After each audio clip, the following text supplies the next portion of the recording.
ہمیں ریئلائز کرتے ہیں کہ سب تنہائی کا شکار ہیں. کہتے ہیں اچھا سب کچھ ہے ایک انسان کے پاس لیکن ایک خالی پن ہے, ایک بے چینی سی ہے, اور یہ سمجھ نہیں آ رہی ہوتی کہ وہ کس چیز کی ہے. اکثر جب کوئی اداس ہوتا ہے تو ہم اس سے پوچھتے ہیں کہ کیا ہوا, وہ کہتے ہیں کچھ نہیں.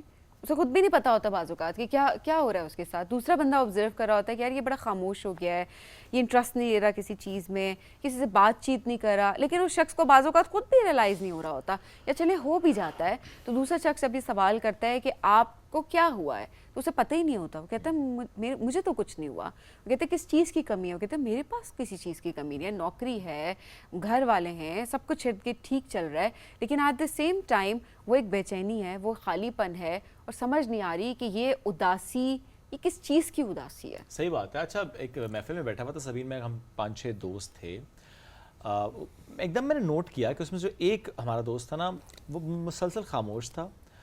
دو he was using phone but still وہ جو اس کے فیشل ایکسپریشنس تھے یا جو ایک کہنا چاہیے نا ایک وائب آ رہی تھی وہ یہی تھی کہ وہ بہت خاموش ہے, شاید ہی از فیلنگ لونلی. حالانکہ دیکھو ہم ایک محفل میں بیٹھے ہیں, ہم نے کھانا کھایا, ہم نے چائے پی, ہم گپ شپ کریں, but he is not participating. So وہاں پہ فوراً سے نا ایک کہنا چاہیے کہ آپ کو ایک فلیگ ریز ہوتا ہے کہ کوئی گڑبڑ ہے, کچھ مسئلہ ہے, تو we should talk about it, یا ہمیں الگ سے پوچھنا چاہیے کہ اچھا کوئی مسئلہ تو نہیں ہے. اور یہ ہم اپنے آس پاس بہت دیکھ رہے ہوتے ہیں کہ ہمیں لگتا تو یہ کہ ایک محفل ہے, سب اکٹھے بیٹھے ہیں, بات ہو رہی ہے, گیدرنگ ہے, گھوم پھر رہے ہیں, کھانا پینا ہو رہا ہے, بٹ اسی میں کچھ ہوتے ہیں جو کہ باقی دے آر فیلنگ لونلی. تو یہ کیوں ہوتا ہے آج اس پہ بات بھی کریں گے. اور کیا واقعی یہ شہری زندگی میں ہم نے زیادہ دیکھا ہے؟ زیادہ دیکھا ویسے واقعی ہے, کیونکہ ایک بڑی فاسٹ لائف ہوتی ہے, کسی کے پاس کسی سے بات کرنے کا وقت نہیں ہوتا کہ پاس بیٹھیں بات کریں, یا کمپٹیشن اتنا زیادہ ہوتا ہے کہ وہ تنہائی کہیں نہ کہیں آ ہی جاتی ہے. ہاں یہ میری بات جو کی نا بات ہو رہی تھی, میرا پوائنٹ یہ دیکھیں فزیکلی میں اکٹھے ہوتے ہیں, آپس میں بات نہیں کرے, کہیں اور دور کسی سے بات کر رہے ہیں, کہ آپ کے دماغ میں اوور تھنکنگ کافی زیادہ چل رہی ہوتی ہے. اس حوالے سے بات کرتے ہیں, ہمارے ساتھ موجود ہیں لائف کوچ تصدق گیلانی صاحب. السلام علیکم, کیسے سر؟ وعلیکم السلام. Sir thank you for joining us today. ہاں جی سوال تنہا فیل کرتے ہیں کبھی؟ اچھا میں ابھی آپ کی باتیں سن رہا تھا, تو جیسے آپ کہتے ہیں نا کہ بہت سارے لوگ بیٹھے ہیں اور اس میں سے ایک اچانک کہیں اور ہے, تو بیسیکلی ہمیں ایک کانسیپٹ اس سے بہت دور جا رہے ہیں, اور that is living in the moment. Yes. اچھا اس کی تھیری مجھے یہ لگتا ہے کہ ایسے ہے, اب تھوڑی دیر پہلے ہم کچھ اور بات کر رہے تھے, دیٹ مومنٹ ہیز گون, اس کو اب واپس لے کے نہیں آئے گا. صحیح بات ہے. But we are living in this moment. To me انسان جو ہے نا وہ ایک لمحے میں زندہ ہوتا ہے, اسی لمحے میں, لمحے موجود اور لمحہ بلمحہ. تو ہم نے جو بیسیکلی جو ہماری میرا خیال ہے کمی آئی ہے چیزوں میں, وہ اس لمحے میں موجودگی میں آئی ہے. ہم یعنی ابھی ہم بیٹھے ہیں اور ذہن میں کوئی ایسی پریشانی ہے, اور پریشانی میں عام طور پہ انسیکیورٹی ہوتی ہے. کہیں بندہ وہ ایسا ہوتا ہے کہ کہیں انسیکیور ہو رہا ہوتا ہے کہ اس سے اس کو نقصان نہ ہو جائے, یا چیزیں اس کے خلاف نہ چلی جا رہی ہیں اور سو, تو اس فکر سے نکل نہیں پاتا. اچھا مجھے کسی نے ایک دفعہ پوچھا کسی چینل پہ کہ ہم جو ہے نا وہ فکروں سے نکلتے کیوں نہیں ہم, تو میں نے جواب جو دیا تو تھوڑی دیر حیرانی ہے, اور میں آپ کو بھی دیتا ہوں. میں کہا ہمارے دوست نہیں ہیں. ابھی جو آپ بات کر رہے تھے نا کہ ہمارے تعلق ہیں, ہم لوگوں سے بات بھی کرتے ہیں, اور سوشل میڈیا کے آنے سے نقصان یہ ہوا کہ ہم ایسے لوگوں سے بات کرتے ہیں جن کا ہمارے ساتھ کوئی ریلیشن شپ نہیں ہے. یہ لفظ جو ریلیشن شپ ہے نا یہ بڑا امپورٹنٹ ہے. اچھا we are losing relationships. Relationship ایک بانڈ ہے, ایک تعلق ہے.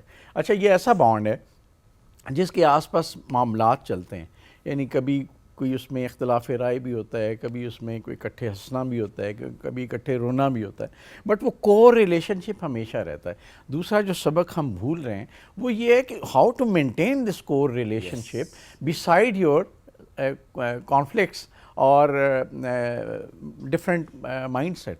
تو یورپ کو میں اکثر کہتا ہوں کہ انہوں نے نا اختلافات کے باوجود جینا سیکھ لیا. انہیں پتہ ہے کہ اختلاف ہے, اس پہ اختلاف ہے بٹ اس پہ نہیں ہے, تو وہ اس ہر چیز کو پرسنل نہیں لیتے. ایک ٹریننگ ہے اور ہم اس ٹریننگ سے گزر رہے ہیں. تو ہمیں بھی آہستہ آہستہ یہ سیکھنا ہے کہ ہم اس کور ریلیشن شپ کو کس طرح سے برقرار رکھیں. ہمارے یہاں نا روایت ہی ہوتی تھی, اور بڑی خوبصورت روایت تھی, میں ابھی ذرا کم ہو رہی ہے, وہ یہ تھی کہ جس کے ساتھ ایک پلیٹ میں کھانا کھا لیا ساری زندگی اس تعلق کو نبھانا ہے. ویری ٹرو, یہ ہوتا تھا, اس کو مینٹین کرنا. شعر مجھے یاد آتا ہے وہ اکثر کہ وہ کہتے نہیں تعارف روگ بن جائے تو اس کو بھولنا بہتر, تعلق بوجھ بن جائے تو اس کو چھوڑنا اچھا، وہ افسانہ جسے انجام تک لانا نہ ہو ممکن، اسے ایک خوبصورت موڑ دے کر چھوڑنا اچھا۔ ہم نے زندگی میں یہ خوبصورت موڑ دینے چھوڑ دیے ہیں۔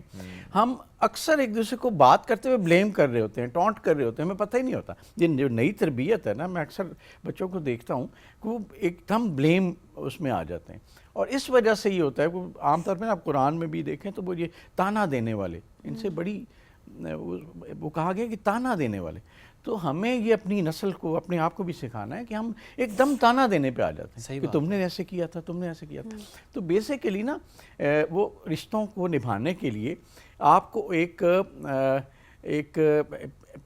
اس پیرائے میں رہنا پڑتا ہے کہ آپ خدا نہ خواستہ کسی کو فیس ٹو فیس یا ادروائز کوئی ایسی بات نہ کہیں، وہ ایک حیا ہوتی ہے نا آمنے سامنے بیٹھنے کی، کہ ایسی بات نہ کہیں کہ وہ یا شرمندہ ہو جائے یا اس کو برا لگے، یا پھر بعد میں اوائڈ کرے، وہ اوائڈ کرے۔ تو جب آپ کو برا لگے گا، آپ کسی کو، آپ کو پتہ ہی نہیں ہے کہ آپ کی یہ بات کہنے سے کسی کی دل آزاری ہو سکتی ہے، اسے برا لگ سکتا ہے، وہ اپنے آپ وہ ایمبیرس فیل کر سکتا ہے۔ تو یہ جو ہماری خوبصورت ایک کلچر تھا نا، وہ آہستہ آہستہ جا رہا ہے۔ اچھا، میں اپنے معاشرے کو جب کمپیئر کرتا ہوں کسی بھی معاشرے سے جس کو ہم فالو کرتے ہیں، آپ یقین کریں وہ اپنے اقدار کو نہیں بھولتے۔ ماڈرن ہونا اقدار کو بھولنا نہیں ہے۔ ہمارا مسئلہ یہ ہے کہ ہم نے اپنے اقدار کو نہ صرف بھولنا شروع کر دیا، بلکہ اس سے ہم اپنے آپ کو نا احساس کمتری محسوس کرتے ہیں۔ ہم نے تو دیکھیں ڈیفائن اس طرح کیا نا کہ ہمارے لیے ماڈرن ہونا کیا ہے، جس نے اپنے ٹریڈیشنل ویلیوز چھوڑ دی ہیں، جس نے رہن سہن بدل لیا ہے، جس نے اپنی زبان بدل لی، ہمارے لیے ماڈرن وہ ہو گیا۔ اچھا، وہ دوسرا جو ہم ایک لفظ استعمال کر رہے ہوتے ہیں نا، جو لوگ ٹریڈیشن کو فالو کر رہے ہوتے ہیں، اپنی ویلیوز کے ساتھ کنزرویٹو کہہ رہے ہوتے ہیں، کنزرویٹو، اور ایک بڑا ہی غلط لفظ جس کا ہم استعمال کر رہے ہیں، یہ تو پینڈو ہے۔ وہ آپ ڈریسنگ کے حوالے سے دیکھیں، وہ آپ زبان کے حوالے سے دیکھیں، وہ رہن سہن کے حوالے سے دیکھیں، کسی کا طور طریقہ، تو ہمارے منہ سے پہلا لفظ کیا نکلتا ہے؟ کنزرویٹو نہیں نکلتا، ہمارے منہ سے پہلا لفظ انفارچونیٹلی نکلتا ہے، بڑا غلط لفظ ہے، وہ ہے یہ تو پینڈو ہے جی۔ حالانکہ لفظ غلط نہیں ہے، پینڈو کا سمپل مطلب ہے کہ آپ پینڈ سے تعلق رکھتے ہیں، لفظ برا نہیں، لیکن ہم نے اس کو غلط کر دیا، ہم نے اس کا غلط، دیکھو جس کانٹیکسٹ میں اس کو استعمال کیا جا رہا ہوتا ہے نا، وہ لفظ ہی غلط اس کو بنا دیا جاتا ہے، بیکاز اس کا کانٹیکسٹ ہی غلط ہے آپ کے دماغ میں، جس حوالے سے آپ بات کریں۔ اچھا، یہ جو آپ نے احساس کمتری کی بات کی ہے، یہ بھی تنہائی کا شکار کر دیتی ہے آپ کو۔ میں سوشل میڈیا کے ایرا سے، آج کے دور سے ریلیٹ کر کے آپ سے یہ سوال ضرور کرنا چاہ رہی ہوں، فلانے کے پاس یہ ہے، میرے پاس تو نہیں ہے، فلانا ٹریول کر رہا ہے، میں تو نہیں کر رہا، تو کیا، کیونکہ تنہائی کا شکار زیادہ تر آپ تب بھی ہوتے ہیں جب آپ گریٹفل نہیں ہوتے کہ میرے پاس جو ہے میں اس میں خوش ہوں، میں شکر گزار ہوں۔ ہم اسی چیز میں لگے رہتے ہیں کہ اس کے پاس یہ ہے، میرے پاس تو نہیں ہے، اور ایسے احساس کمتری کا شکار ہوتے ہوتے ہوتے ہوتے ہم تنہا رہ جاتے ہیں۔ بالکل صحیح ہے۔ میں وہی کہہ رہا ہوں نا کہ جیسے ہمارے مذہب نے نا یہاں تک تعلیم دی، مذہب تو ایک کمال کی چیز ہے، ہم نے اسے بس طاق میں سجا دی ہے، وہ ہمارا رہنا سہنا نا، تو اس میں تو یہ ہے کہ آپ بعض اوقات اگر آپ کے ہمسائے میں یا قریب کوئی ایسے غریب لوگ رہتے ہیں تو اچھے کپڑے پہن کے بھی اپنے بچوں کو ان کے ساتھ مت بھیجیں کہ وہ احساس کمتری کا شکار نہ ہو۔ تو اتنا خوبصورت ہمارا مذہب ہے۔ بات بالکل آپ نے صحیح کی کہ ابھی آج کے دور میں میرا خیال ہے جو پرسنٹیج آف کمپیریزن ہے نا، وہ اتنی بڑھ چکی ہے کہ ہمیں احساس ہی نہیں کہ ہم ہر وقت کسی نہ کسی کمپٹیشن میں پڑے ہوتے ہیں۔ اچھا، انسان کا تو کمپٹیشن ہے ہی نہیں، یہ بڑی اہم بات ہے، یعنی آپ کے اندر جو خوبیاں ہیں، آپ کے اندر جو خوبیاں میرے اندر وہ نہیں ہیں، اینڈ وائس ورسا، آپ کے اندر ہے وہ ہمارے اندر نہیں۔ بالکل، تو آپ کبھی بھی دیکھیں تو لوگ، بہت مثال دے چکا ہوں، بار بار نہیں دینا چاہتا، لیکن کوئی بھی قیمتی چیز بلا وجہ نہیں بنائی جاتی۔ تو جب اللہ تعالیٰ نے اس مخلوق کو کہہ دیا اشرف المخلوقات ہے، سب سے قیمتی مخلوقات میں سے، تو کیسے ممکن ہے کہ میری اگر ضرورت نہیں تھی، میرے جیسا کوئی اور تھا تو میں بھی آتا؟ ایسا نہیں ہوتا۔ تو اس لیے ہم ایک دوسرے کو کمپیئر کر کے ایک دوسرے کی توہین کرتے ہیں۔ اچھا، یہ چیز نا اتنی بڑھ گئی ہے کہ ہمیں فیل ہی نہیں ہوتا کہ ہم کپڑوں میں، مزاج میں، باتوں میں، اپنے گینز، یعنی اکثر جو چیز جس سے پیٹ بھرنا ہے نا، اس کی سیلفی بنا کے ہم لگا رہے ہوتے ہیں کہ جی ہم آج یہ کھا رہے ہیں، ٹھیک ہے۔ تو ہم نے اپنے آپ کو اس طرح سے ایکسپوز کرنا شروع کر دیا ہے. جو چیزیں چھپانے کی تھی ہم نے دکھانی شروع کر دی. اس سے بظاہر تو آپ کو اچھا لگتا ہے جب تک آپ کے پاس اچھا ہوتا ہے, لیکن کبھی خدا نہ خواستہ ایسے لوگ بھی جن سے آپ کا رابطہ ہو یا آپ واسطہ پڑے جن کے پاس آپ سے بہتر ہے, وہاں سے پھر تنہائی شروع ہوتی ہے. پھر آپ تنہائی اسی وجہ سے شروع ہوتی ہے کہ آپ کہتے ہیں یار مجھ سے اچھا ہے تو میں اس کو فیس نہ کروں, and then you slowly go into this loneliness. اور یہ بہت بڑی, یعنی آپ کسی کو نہ مارنا چاہیں نا اسے تنہا کر دیں, وہ مر جائے گا. یہ کووڈ کے دنوں میں کیا ہوا, میں اکثر کہتا ہوں ہمارے ایس او پیز میں خامی تھی. خامی یہ تھی کہ آپ کسی بزرگ کو یا کسی بھی بیمار شخص کو تنہا چھوڑ دیں تو وہ تو ویسے ہی اس کو مارنے کے لیے کافی ہے. تو ہم نے لوگوں کو تنہا چھوڑ دیا, بجائے اس کے کہ ہم ایس او پیز اس طرح کے اڈاپٹ کرتے کہ ہماری انٹریکشنز رہتے. فون پہ تو رابطے رکھ سکتے تھے, فون پہ رکھ سکتے یا کوئی حفاظتی اقدامات کے تحت آپ مل اسپیس سکتے, کریٹ کر کے. لیکن ہم نے لوگوں کو کمروں میں بند کر دیا, وہاں سے ان کی لاشیں نکلی. اور ہم نے واقعی ایسی ڈیتھس دیکھی ہیں کووڈ کے دوران جس میں کافی فیمس لوگوں کی بھی ہم نے ڈیتھس دیکھی ہیں جس کو ہم ریلیٹ کر پا رہے تھے, جس کے بارے میں بات کی جا رہی تھی. اور جب زیادہ اس کو اینالائز کیا گیا, اس پہ تھوڑی سی بات چیت کی گئی, پوچھا گیا, تو وہ یہی تھا کہ بہت ٹائم سے وہ لوگ تنہائی کا شکار تھے اور کوئی چیک اینڈ بیلنس کے لیے وہاں پر نہیں تھا. تو واقعی ہم جو رشتے ہم کہتے ہیں اب تو پتہ نہیں, وہ ایک نہیں ہوتا کہ ہماری پرسنل لائف بہت زیادہ ہو گئی ہے, جس فائن پرسنل ہے, لیکن اس کا مطلب یہ نہیں ہے کہ آپ اپنے بچوں کو بھی اپنے رشتہ داروں سے دور کر دیں کہ بھئی ہماری زندگی میں کوئی انٹرفیئر نہ کرے, ہم اپنی زندگی میں بہت زیادہ بیزی ہیں. تو صدیق صاحب, ہم نے بچوں کو تنہائی کا شکار ہوتے دیکھا, اتنی آئسولیٹ ہو جاتے, اور ان کی تنہائی کو ایکسپریس کرنے کا طریقہ بڑا ڈفرینٹ ہے. وہ یہ کہ وہ سوشلائز نہیں کرتے, وہ فون پہ لگے رہتے ہیں ہر وقت اپنی دنیا میں. ریلیشنز چھوڑ دیں, اس میں چھوٹی سی ایک مثال دیتا ہوں. کل ہی میں ایک شاپ پہ تھا, مجھے ایک آؤٹ فٹ لینا تھا. وہاں پہ نا ایک پیرنٹس اور ایک بیٹا تھا ان کا ساتھ. اچھا, وہ بیٹا مسلسل انہیں کہہ رہا تھا, آئی ڈونٹ نو کیا کانٹیکسٹ تھا اس کا, لیکن سم ہاؤ شاید اسے کوئی آؤٹ فٹ پسند نہیں آ رہا تھا, یا وہ ٹرائی نہیں کرنا چاہتا تھا, یا وہ نہیں لینا چاہتا, اسے کچھ اور پسند تھا. تو اس کے فادر اور مدر دونوں اس کو کچھ ایسے جملے کہہ رہے تھے کہ وہ کہتا آپ مجھے ٹونٹ کیوں کر رہے ہیں, آپ مسلسل ٹونٹ کیے جا رہے ہیں مجھے, آپ اچھا وہ ایک ہی ورڈ, آپ ٹونٹ کر رہے ہیں مجھے, آپ ٹونٹ کریں, مت کریں مجھے ٹونٹ, آپ کیوں کر رہے ہیں. تو میں سوچ رہا تھا کہ بیٹا جو کہ شاپ پہ کھڑا کے ماں باپ سے یہ کنورسیشن کر رہا ہے کہ آپ مجھے ٹونٹ کریں, اینڈ ہی واز ڈسٹربڈ, کیا بانڈ ہوگا اس کا پیرنٹس کے ساتھ. اچھا, یہ جو اکثر آپ نے سنا ہوگا پانی جب بہتا نہیں تو گدلا ہو جاتا ہے, ٹھیک ہے. میرا خیال ہے جب آپ کی کمیونیکیشن ختم ہوتی ہے نا, تو آپ کے ذہن کے اندر بھی کہیں نہ کہیں وہ ایک پوائزن آپ کہہ لیں یا ایک خرابی شروع ہو جاتی ہے. اچھا, شروع میں نا جیسے میں کہا اختلافات کے باوجود ہم لوگ بھی رہتے رہے ہیں اپنی فیملیز کے ساتھ. اختلافات رہتے ہیں, آپ دیکھیں گھروں میں جہاں کمبائنڈ فیملیز ہیں 100 اختلاف ہوتے ہیں, لیکن پھر کہیں نہ کہیں وہ کچھ کامنلٹیز بھی ہوتی ہیں. ہم نے اس نسل کے اندر یہ میں خیال دیکھنا شروع کیا کہ اب وہ اختلافات کو فیس نہیں کرتے. کسی کے ساتھ کانفلکٹ ہوا ہے, ٹھک اس کو کٹ ڈاؤن کیا اور اپنے ایک اور ڈائریکشن میں بیٹھ گئے. اس طرح سے تو معاشرہ چل ہی نہیں سکتا. آپ یہ تو ہو نہیں سکتا نا کہ ہر بات پہ ہم اتفاق کریں, ایسے تو مطلب مجھے ایک ہمارے بڑی مشہور ایک ہماری اینکر ہی ہیں, ان سے ایک دفعہ بات ہو رہی تھی, تو انہوں نے مجھ سے پوچھا کہ میں نے کتا پالا ہوا ہے, ایک بچہ ہے, تو دونوں نے پالے ہوئے تھے. تو انہوں نے کہا کہ اب بچہ جب بڑا ہو رہا ہے نا, تو وہ تھوڑی سی اس کی بانڈنگ میرے ساتھ اس طرح نہیں ہے جس طرح, مطلب میں کمفرٹ نہیں فیل کرتی. تو میں نے کہا کتا جو ہے نا وہ نہ نہیں کرتا, ٹھیک ہے. انسان اس کی اپنی پسند ناپسند ہے, وہ جیسے جیسے بڑا ہوتا رہتا ہے اس کی اپنے خیالات ہوتے ہیں. تو اس کے ساتھ ریلیشن شپ کو بلڈ کرنے کے لیے آپ کو اپنی فلیکسیبلٹی دکھانی پڑتی ہے. وہ ڈاگ تو یہ ہے نا کہ آپ نے اسے جو ادھر جاؤ تو اس نے ادھر چلا جانا ہے, واپس آ جاؤ تو واپس چلے.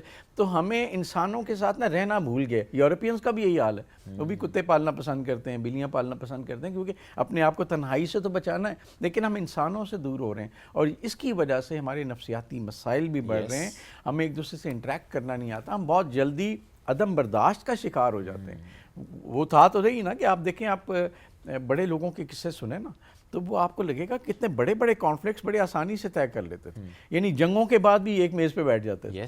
ٹھیک ہے. میں ایک مشہور سیاستدان ہے, پاکستانی نام نہیں لیتا, ان کی بڑی خوبصورت بات مجھے پسند ہے کہ سارا دن ہم نا ایک دوسرے مخالفین ایک دوسرے کے ساتھ سیاست کرتے ہیں, مطلب برا بھلا کہتے ہیں, شام کو ایک میز پہ بیٹھ کے چائے پیتے ہیں.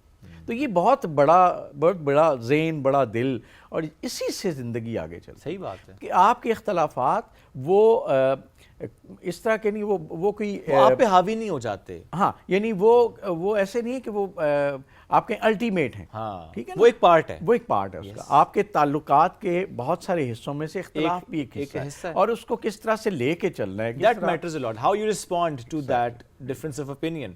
اور یہ آپ نے بڑا درست کہا کہ پہلے شاید لوگوں نے سیکھا ہوا تھا, ایک پریکٹس بھی کرتے تھے, اب تو نہ سیکھا ہے نہ سکھایا جا رہا ہے نہ بات ہو رہی ہے, اور اسی لیے مسائل بہت بڑھتے چلے جا رہے ہیں. ہم کیسے اب اپنے بچوں میں آپس میں کیسے اس کو لے کر آ سکتے ہیں کہ نہیں ڈفرینس آف اوپینین ہے, لیٹس ایکسیپٹ اٹ, اور کیسے آپ نے گریسفلی اس کو ڈیل کرنا ہے, دیٹ میٹرز اے لاٹ. اچھا, آپ نے کبھی محسوس کیا ہو, یاد کریں گے آپ کو اندازہ ہوگا کہ اب ہم جب گھروں میں بیٹھتے ہیں نا, صرف ایک دوسرے پہ تنقید کرتے ہیں, ایک دوسرے کو نصیحت کرتے ہیں, ایسے ہی ہے؟ بالکل ایسے ہی ہے. یا مطلب تو اس سے یہ کبھی کنورسیشن نہیں ہوتی. اب دوستوں میں بیٹھتے ہیں کیا کرتے ہیں, کبھی تنقید کرتے ہیں؟ بہت کم. آپ گپ لگاتے ہیں, آپ ایونٹس کی بات کرتے ہیں, آپ آئیڈیاز کی بات کرتے ہیں. تو پوائنٹ یہ ہے کہ جب آپ کوئی ریلیشن شپ بنانا چاہتے ہیں نا, تو you should have a topic of discussion, اور وہ ٹاپک آف ڈسکشن آپ کو گھر کے ریلیشن شپ کو یا عام جو ریلیشن شپ بلڈ ہو جاتے ہیں ان کو ہم فار گرانٹیڈ لینا شروع کر دیتے ہیں. We don't actually we stop investing in to it. ہم فار گرانٹیڈ لیتے ہیں, اور بیٹھے بیٹھے ہمیں پتہ ہی نہیں کہ ہم پلان کر کے جائیں کہ آج ہم نے کیا بات کرنی ہے, کس طرح سے ہم نے وہ وقت گزارنا ہے جو اس سے پہلے ریلیشن شپ بننے سے پہلے ہوتا تھا. اور یہ میں اس میں کوئی جینڈر کی بات نہیں کر رہا, میں جنرلی بات کر رہا ہوں. اور یہ ایسا ہے کہ جیسے ریلیشن شپ اسٹیبلش ہو جاتا ہے, کوئی چیز لکھی جاتی ہے یا ایکسیپٹ کر لی جاتی ہے, وہاں سے ہم ایک ڈفرینٹ موڈ لے لیتے ہیں. ہم ایک دوسرے کو اس طرح سے رسپیکٹ دینا چھوڑ دیتے ہیں, ایک دوسرے کی تعریف کرنا چھوڑ دیتے ہیں, ایک دوسرے کی بلکہ برائیاں کرنا شروع کر دیتے ہیں, ٹانٹ جسے آپ کہہ رہے تھے وہ کرنا. تو یہ ہم نے یہ غیر محسوس انداز میں ہوتا ہے. آپ دیکھ لیں, آبزرو کر لیں, سب جو لوگ سن رہے ہیں, تو ہمیں یہ دیکھنا ہے کہ ہم لوگوں کو فار گرانٹیڈ نہ لیں, ایک دوسرے کو اسی طرح اہمیت دیں. جب تک دیں گے تعلق چلے گا. تو اس کا طریقہ یہی ہے کہ آپ لاشعوری طور پہ تعلق نہیں بناتے, شعوری طور پہ بناتے ہیں. سوچ کے جائیں کہ میں نے کیا کہنا ہے, کیا بات کرنی ہے, کس طرح سے جیسچرز دینے ہیں, کیا پلان ہم نے کرنا ہے, کس طرح سے اوائڈ کرنا ہے کوئی ایسا کانفلکٹ یا ایسی بات جس سے دوسرے کی کوئی تکلیف ہو یا وہ برا محسوس کرے. تو اسی طرح سے تعلق ٹھیک ہوگا. بڑا سوچ سمجھ کے کرنا پڑے گا. ابھی ہم بغیر سوچے سمجھے کر رہے ہیں اور اس سے نقصان ہو رہا ہے. ہم بس گو ود دا فلو, ہر چیز میں ہم نے ریلیشنز میں بھی گو ود دا فلو والا رکھ دیا. چل گیا ٹھیک ہے, نہ چلا کوئی مسئلہ نہیں ہے. نہیں روٹین کی بات کر رہی ہوں.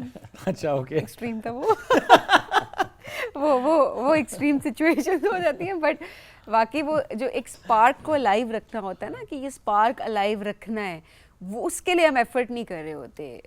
اور ظاہر سی بات ہے جب آپ کی روٹین ہی نہیں ہے, آپ کا گول ہی کوئی نہیں ہے, تو وہ بس آپ پھر ایک روٹین میں چل رہے ہیں نا, کہ بس آفس صبح اٹھے, آفس گئے, واپس آئے, کھانا کھایا, روٹین اپنی آپ نے فالو کی, لیکن اس کے اندر کوئی ایسا ایلیمنٹ نہیں ہے جس سے آپ سرپرائز ہوں, جس کو آپ انجوائے کر سکتے ہوں, جس میں آپ کا ٹائم ہو اور آپ لوگ کہیں انجوائے کر رہے ہوں کہیں جا کے. پر یہ بڑی امپورٹنٹ چیزیں ہوتی ہیں جس سے آپ کی تنہائی جو ہے وہ کسی نہ کسی حد تک ختم ہو سکتی ہے.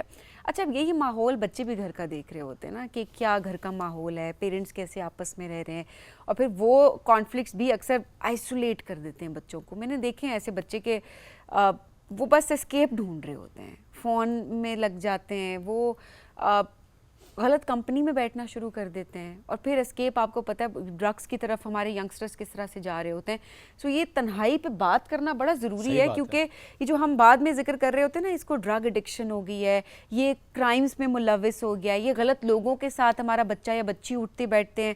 تو یہ بھی تو ایک تنہائی کی وجہ سے بچے جاتے ہیں نا, جو چیز ان کو گھر میں نہیں مل رہی ہوتی وہ باہر جا کے ڈھونڈ رہے ہوتے ہیں. آپ کو کوئی چاہیے نا, آپ توجہ چاہیے, آپ ہر انسان کو توجہ چاہیے. جب توجہ نہیں ملے گی تو وہ آپ اس سے کچھ ایکسپیکٹ نہ کریں. مجھے تو یہ سمجھ نہیں آتی, جیسے ہم کہتے ہیں نا فار گرانٹیڈ ریلے, ہم ایک دوسرے کو قید کرتے ہیں, یعنی ایک دوسرے کو بجائے اس کے کہ ہم اٹینشن اس کی لیں یا دیں, رسپیکٹ دے کے یا پیار دے کے یا ان کو توجہ دے کے, ہم یہ سمجھتے ہیں کہ اب یہ میرا حق ہے کہ یہ جب میرے ساتھ ایسے بولے اور ایسے بات کرے. اچھا, دونوں جب اپنے اپنے مورچوں میں بیٹھ جاتے ہیں نا, مورچے بن جاتے ہیں میرے خیال میں گھر, تو وہ پھر نا آپ کبھی بھی دیکھ لیں وہ ڈسکشنز جب آس پاس لوگ نہیں ہوتے, وہ آڈینس نہیں ہوتی جن کو وہ دکھانا چاہتے ہیں, تو آپس میں وہ جب جینورلی ٹاک کرتے ہیں تو ایکچولی وہ اپنے اپنے مورچوں میں بیٹھ کے کہیں اپنی پرانی وہ چیزیں ہر وقت اس میں گھسے رہتے ہیں. آپ دیکھیں کہ کوئی ڈرامہ دیکھ رہے ہیں, کوئی بات کر رہے ہیں, بیچ میں ایک لفظ ایسا آئے گا, ہاں وہ ایسا ٹانٹنگ ہوگا کہ وہ دوسرے کو اس میں نا گھسیٹ رہے ہوں گے. تو ہم ہر وقت دشمنیاں نکالنا چاہتے ہیں. تعلق کے اندر جب دشمنی بن گئی تو وہ ختم ہو گیا, پھر اب وہ کہیں کسی طرف نہیں جاتا. اور جب یہ ماحول نہیں ہوگا نا گھر میں تو ظاہر بچے کیا کریں گے, اٹھ کے چلے جائیں گے, فون پہ چلے جائیں گے, دوستوں سے کنیکٹ کریں گے, یا اور فرسٹریشن میں جب ان کے اندر ایک انرجی آ گئی, غصہ آ گیا, ایک مطلب وہ اس ماحول سے آ گئے تو وہ فرار کا راستہ چنیں. اب وہ دیکھیں وہ ایموشن کہیں نہ کہیں تو جانا ہے نا, اب وہ غلط جگہ جائے گا پرابیبلی. اس میں ایک جو بات ہم کرتے ہیں اکثر کہ چونکہ پہلے فزیکلی آپ اکٹھے بیٹھے بات کرنا and every thing, gatherings and every thing, but ابھی اس کے بعد جب طرح سوشل میڈیا میں ہم نے دیکھا کہ اچھا آپ کے سوشل کانٹیکٹس تو ہیں, آپ فیس بک پہ یا انسٹاگرام پہ کسی بھی پلیٹ فارم پہ آپ کسی نہ کسی سے بات ہو رہی ہے, تب کہتے ہیں کہ آپ وہاں پر موجود ہیں اپنے اماں ابا بہن بھائی کے ساتھ, یا میاں بیوی بچے سب اکٹھے بیٹھے کہیں اور کسی نہ کسی اور سے بات کر رہے ہوتے ہیں. ہم کہتے ہیں کہ اس کو تو آپ نے ضائع کر دیا, لیکن چلو آپ سمہاؤ میں کہتا ہوں کسی سے تو آپ کنیکشن میں ہیں. ابھی تو اے آئی کے دور میں مجھے لگتا ہے وہ کنیکشن بھی ختم ہونا شروع ہو گیا نا. اب تو آپ الیکسا سے بات کر رہے ہیں, اب تو آپ چیٹ جی پی ٹی سے بات کر رہے ہیں, اب تو آپ کسی اور سے ہی بات کر رہے ہیں. آپ بھی کر رہے تو اس دن الیکسا سے میں دیکھ رہی تھی, میں اس سے بھی بات کرتا ہوں. سو میں فزیکل آپ بیلنس کریٹ کرتے ہیں. ہاں, میں جس محفل میں ہوتا ہوں میں اس میں بھی ایکولی پارٹیسپیٹ کرتا ہوں, میں اپنے دوستوں سے بھی بات کرتا ہوں, دیکھیں یہ بیلنس اے آئی سے بھی بات کرتا ہوں. کوئی بھی چیز بری نہیں ہے, ہم یہ نہیں کہہ سکتے الیکسا بری ہے, سارا الزام آپ اے آئی پہ ڈالنا شروع کر دیں. یہ ہوتا ہے کہ آپ نے بیلنس کس طریقے سے. آپ یہ دیکھیں نا, آپ نے بھی پیٹ پال لیا نا, کوئی جو آگے سے نہ نہیں کرتا, وہ کہتا ہے جو آپ سننا چاہتے ہیں. نہیں ٹھیک ہے, یہ یہی والا کام یہ پیٹ, میں اس کی پیٹ نہیں بات, میں ایک آپ کو اس آرٹیفیشل ورلڈ کے اندر جو اے آئی کی آپ بات کریں تو ایک آرٹیفیشل ورلڈ میں بھی آپ نے ایسا کوئی ڈھونڈ لیا نا. اچھا بات میں ابھی بھی یہ کہتا ہوں کہ ہمیں نارمس کے ساتھ چلنا چاہیے. اگر ایک گھر کے اندر ہر کمرے میں ایک اکیلا بچہ بیٹھ کے یا بندہ بیٹھ کے اپنے فون پہ یا اپنی ایکٹیویٹی میں, تو وائی ناٹ کیا وہ ساری ایکٹیویٹی ایک کمرے میں کر لیں. تو یہ بھی تھوڑی فلیکسیبلٹی لانی پڑے گی. ٹھیک ہے بیٹا, آپ نے جو کرنا ہے یہاں بیٹھ کے کریں. اب جب آپ پریزنس ہوتی ہے نا تو بہت ساری نیگیٹیوٹیز اوائڈ ہو جاتی ہیں. اب ٹھیک ہے وہ اپنے کام کریں, بٹ اکٹھے بیٹھیں, ایسی چیز لگا لیں جو کسی میوچلی پسند ہے بھی کر سکیں. ہاں اچھا, میں نے ایک جگہ ایسا دیکھا اور میں نے کوشش خود بھی کی کیسے کروں, ذرا مشکل ہے. وہ یہ ہوتا ہے کہ وہ ہر ویکینڈ پہ نا ایک دن ایسا رکھتے تھے کہ ہم جتنے ممبرز ہیں نا اس میں کسی ایک کا ویکینڈ پہ اس کی پسند کی چیز دیکھیں گے, 1 گھنٹہ یا 2 گھنٹے. ٹھیک ہے, تو آہستہ آہستہ نا یہ اگر ایکسرسائز پریکٹس چلتی رہے تو آہستہ آہستہ وہ ایک بانڈنگ بننا شروع. اور آپ کو سب کی پسند کا پتہ بھی چلتا ہے, آپ سب کی پسند کو دیکھ بھی رہے ہوتے ہیں, انجوائے بھی کر رہے ہوتے ہیں. بڑی امپورٹنٹ بات ہے یہ, میرا خیال ہے یہ جو آپ نے مشورہ دیا نا, ہم سب کو امپلیمنٹ کرنا چاہیے فیملیز میں, کہ سب کی چوائس کو انکارپوریٹ کریں. یہ نہیں کہ ایک ہی بندے کی چوائس پہ ہر کام ہوگا, کہ نہیں بس وہ فار ایگزامپل کہہ دیتے جاتا نا, اچھا یہ جو ابا جی ہیں بس انہیں کی پسند سے سب کچھ ہوگا, ریسٹورنٹ بھی ان کی چوائس کا ہوگا, ٹورسٹ ڈیسٹینیشن بھی ان کی چوائس کی ہوگی, ٹریول کس طرح سے کرنا ہے وہ بھی ان کی چوائس ہوگا. نو, یا بڑا بھائی بڑی بہن جو زیادہ کما رہے ہوتے ہیں, ہم نے اکثر یہ دیکھا ہے کہ ان کو سنا جا رہا ہے. حالانکہ میں سفر کروں گا اس معاملے میں اگر یہ ہو جائے گا, لیکن I would love to suffer, کیونکہ نارملی میں چیزیں پلان کر رہا ہوتا ہوں. مائی گاڈ. نہیں یہ ہوتا ہے, میرے گھر والے سارے اس معاملے میں لکی, وہ ہر چیز میں مجھے کہتے ہیں جو شعیب کہے گا ہم اس طرح کریں گے, یہاں جانا ہے تو آپ کی ایبلٹیز پہ تو اچھی بات ہے, لیکن اسٹل ایک بیلنس ضروری ہے. کسی نہ کسی معاملے پہ آگے میرے ابا جی مجھے کہتے بہت ہے کہ بس تمہاری چوائس پہ جب بھی کھانا کھایا نا کام خراب ہی ہوا ہے. یہ تو چوائس ویسے نہ ہی کوئی کیا کرے تو بہتر ہے, یہ سب سے رسکی چیز ہوتی ہے, اس میں کسی کو نہیں پڑھنا چاہیے, سب آپ کے اوپر آ جاتا ہے. سجن صاحب بہت شکریہ پروگرام میں جوائن کرنے کے لیے, بہت امپورٹنٹ ٹاپک جس کو بہت اچھے سے آپ نے الیبوریٹ بھی کیا. آج ناظرین ہم بڑھیں گے ایک بریک کی جانب, اسٹے ود اس.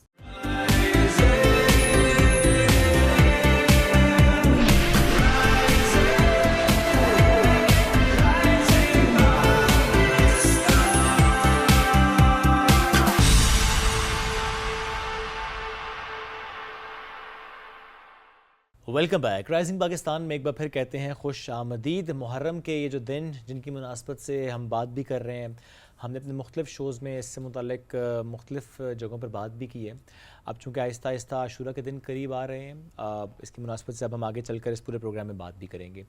جب ہم واقعہ کربلا کی بات کرتے ہیں, جس میں یوں تو بہت سے میسیجز جو ہم تک پہنچتے ہیں, جس میں جب ہم بات کرتے ہیں کہ کیسے استعارہ ہے یہ واقعہ, اور اس میں ہم کرداروں کی بات کریں, ہم مکالموں کا ذکر کریں, ہم چھوٹے سے چھوٹے انسیڈنٹ کی بات بھی کریں جو اس پورے واقعہ کربلا میں موجود ہیں, تو ہر ایک میں بہت گہرائی بھی ہے.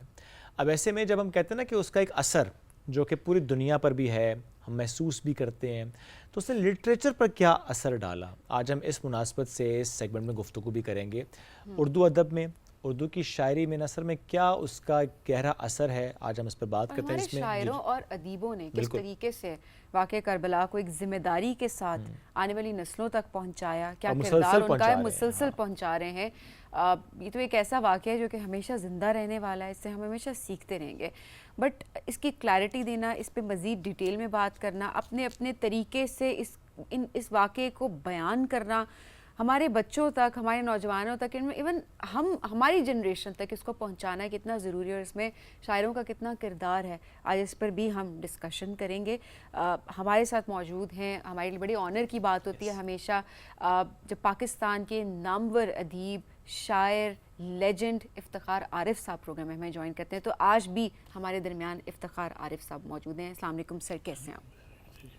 سر بہت شکریہ، بہت شکریہ. آپ بہت مہربانی آپ کی. طبیعت تھوڑی ناساز آپ کی ہے لیکن جی بس عمر کے اس مرحلے میں طبیعت اسی طرح کی ہوتی ہے. اللہ آپ کو اللہ کا شکر ہے. اللہ صحت دے، آپ کو سلامت رکھے. اور آپ اس طبیعت میں بھی، آپ خراب طبیعت میں بھی یہاں پر موجود ہیں، تو ہم بڑے شکر گزار ہیں آپ کے. سعادت ہے ہماری کہ آپ کے ساتھ اس ذکر میں شریک ہوئے. آپ سب جزاک اللہ. سر آج کا جو ہمارا موضوع بھی کچھ ایسا ہی ہے کہ جو لٹریچر پر اثر ہے اس واقعے کا، میں چاہوں گا تھوڑا سا اس پر ہم آغاز کرتے ہیں. کچھ ایسے نام جو کہ ہمارے ذہنوں میں فوراً سے آتے ہیں جب ہم شاعری کی بات کرتے ہیں. اس میں مرزا انیس کی بات بھی ہم کریں، مرزا دبیر کی بات بھی کریں، میر انیس اور مرزا دبیر کی بات ہم کریں، بہت سے اور نام ہمارے سامنے آتے ہیں. اور جس طریقے سے ماشاءاللہ آپ کا کام ہے ہمارے سامنے ہے، خود کتنا محسوس کر کے آپ نے اس پر کام کیا، تھوڑا سا ہم اس پر آپ سے چاہیں گے کہ اگر تھوڑا سی بات ہو جائے. واقعہ کربلا کے سلسلے میں 61 ہجری میں یہ واقعہ ہوا، سمجھیے 680 عیسوی اور 10 اکتوبر، اور اتنے دن ہو گئے.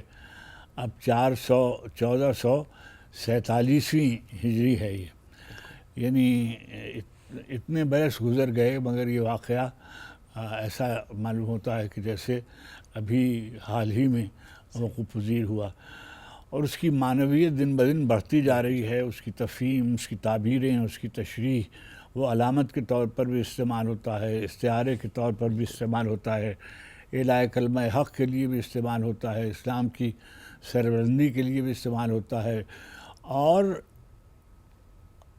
اسلام کی حقانیت کے جو بنیادی ثبوت فراہم کیے جاتے ہیں بعد رسالت مآب صلی اللہ علیہ وآلہ وسلم، اس میں کربلا کا واقعہ ایک بہت اہم واقعہ ہے. اور کیونکہ آپ نے شروع ہی میں اس کی درجہ بندی کر دی ہے کہ ہمیں کربلا اور ادب کے حوالے سے بات کرنی ہے، تو میں گزارش کروں کہ جیسے ہی یہ واقعہ